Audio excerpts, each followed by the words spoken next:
Was it Ed? Yeah. Hey, don't let them make fun of you about being short. I'm not. They're all short to me. So it's all relative. I'm not worried about it. All right.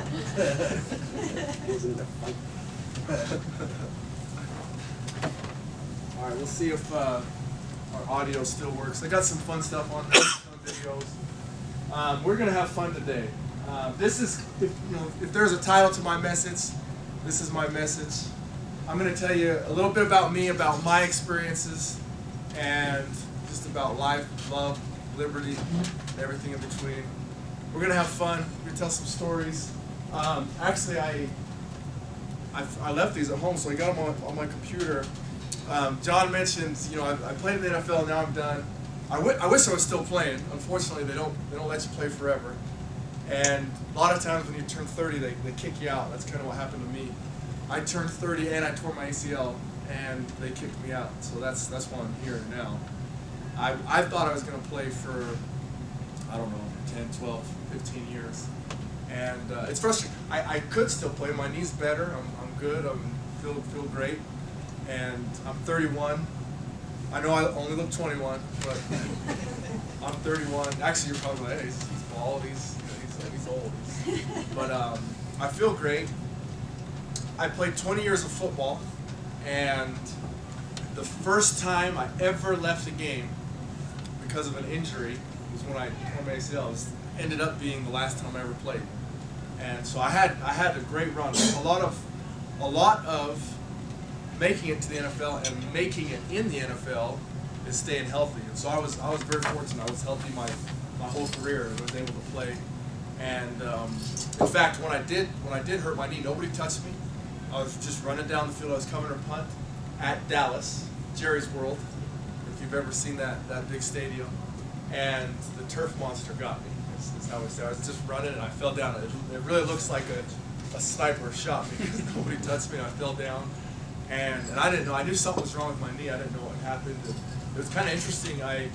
Dallas Stadium, they have their locker room is not at the end. It's kind of in the middle. It's right behind the bench. And so you walk underneath the stadium, and there's like a VIP section there.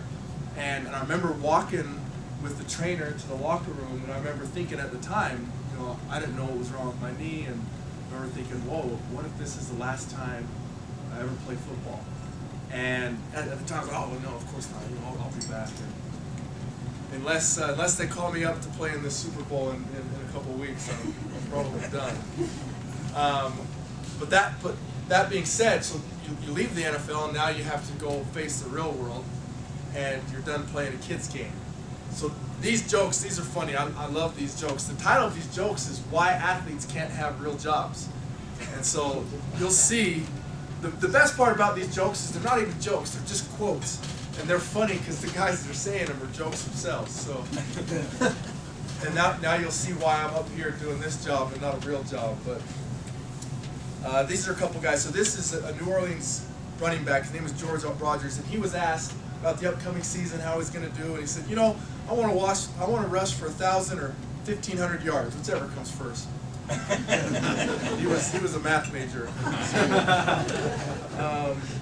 This is a good one. This is Torrin Polk. He's a receiver for the University of Houston. He was talking about how much he liked his coach, John Jenkins. He said, yeah, I like our coach. He treats us like men. He lets us wear earrings. That's how a football player means. Let's see. Well, this one's good. Chuck Nevitt, North Carolina State basketball player, he says, my sister's expecting a baby. I don't know if I'm going to be an uncle or an aunt. Pretty good. Some of you guys will remember this name. This is Frank Layden. He was the Utah Jazz president, was a coach, and he was talking about a player that he was kind of struggling with.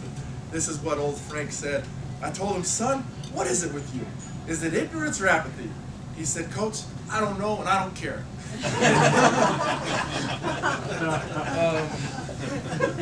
This is a former football coach at Florida State. He says, he was talking to his players, and he says, you guys over here line up alphabetically by height, and then you guys over here pair up in groups of 3. And then you guys line up in a circle. So he was a geometry major. And this last one, I like this. I bet you can guess who said this. It's a receiver. and he was talking about his personality, and he said to the media, he said, "Don't say that I don't get along with my teammates. I just don't get along with some of the players on the team." Who do you think said that? Terrell Owens, good old T.O. Okay? So because of that and for many other reasons, athletes can't have real jobs, and I'm finding that out. So I have a couple other jobs, and this is one of my jobs. I enjoy it. I enjoy talking to people, and we're going to talk about some fun things. So eyes on the prize, dreams, goals, and climbing mountains. Okay. Both Jack and John kind of hit it a little bit, and talking about goals and success, and this is what I want to impart to you. Okay, I'm going to talk to you a little bit about myself and the dreams and the goals that I had as a kid, and you might say, well, how does that apply to me? So here's the thing, okay? Some of you might like sports. I'm sure some of you hate sports, which is fine, okay? Because the things that I'm going to talk about aren't just about sports; they're about life, as John said. And it's not just business, okay? So obviously I'm here on behalf of John, on behalf of Arco, and you are all related because of business, because of Arco, various capacities that you guys have in the company.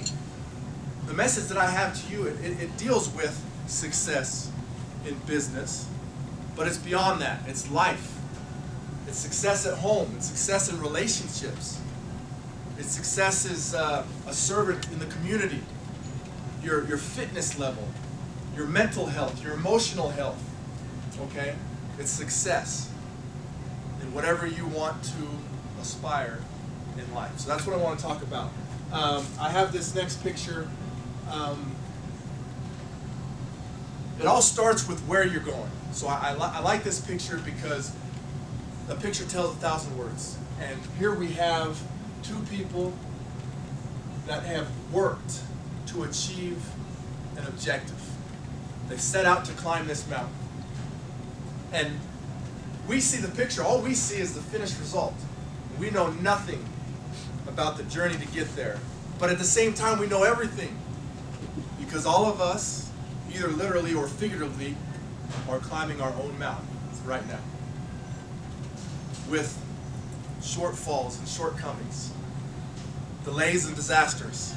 Or maybe right now, everything's going smoothly. Maybe we're in that point in the mountain where it levels off and it's green and grassy and it's a picnic and things are just going great. Maybe we're at the point in the mountain where it's straight up or overhanging and it seems like everything's going wrong. Who knows? But all of us collectively, we are climbing our mountain. We have our goal, we have our objective, our place that we want to get to. All right. I put this next. This next is just kind of some highlights. I have found, especially with the kids, I talk to kids a lot.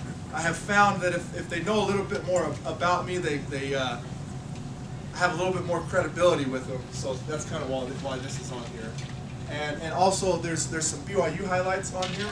So I put that in here for the Utah fans so that you can see that in my day we did beat Utah. So anyway, here's some highlights.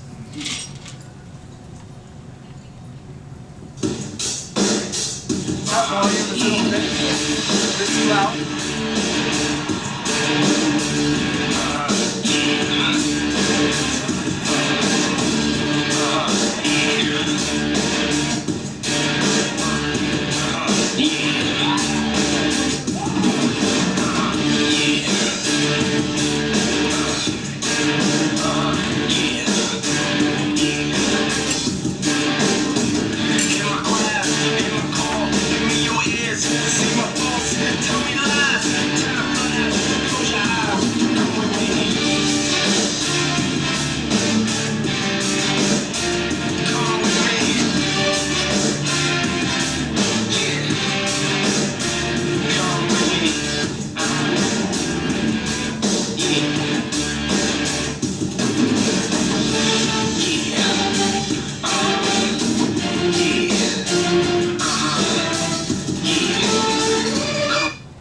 That last picture, I don't like that. I didn't make the video and they put that picture on there. I don't like it because it's actually accurate, but I don't like it because I'm a linebacker and I'm supposed to be vicious. So I would have liked them to have left the video with a picture of me with like snot coming out of, you know, one of those bubbles, those little snot bubbles that you get when you hit somebody really hard, and you know, some blood on my face, but instead it's just this, you know, girly smirk, and it's kind of ironic because that's actually more indicative of who I am as a person and as a linebacker. So, but anyway, that was me. I start with this picture. When I was getting married, my sister, they were putting together videos like this, and they have the books and the scrapbooks and all that stuff. And she found that from preschool, my goals that I had written when I was just a little kid. Okay, and my goals were, they were good goals. Okay, so my first goal was to graduate. All it said was graduate. So I, you know, in hindsight, I should have been a little more specific because I don't know if that was just preschool. Graduating preschool, which is setting the bar pretty high, or pretty low, I mean. Or I don't know if that was graduating from college with a PhD. I don't know. I didn't, by the way. But I did graduate from preschool, in case you're wondering. And I made it through high school, and I made it through BYU. So I did graduate. So that was number one. Number two was go on a mission. I went on a mission. And number three was get married. And I kind of teased my wife. I said, "Oh, hey, see, I could check this off my list. Done." You know, and she didn't really like that. That's not very romantic, right? So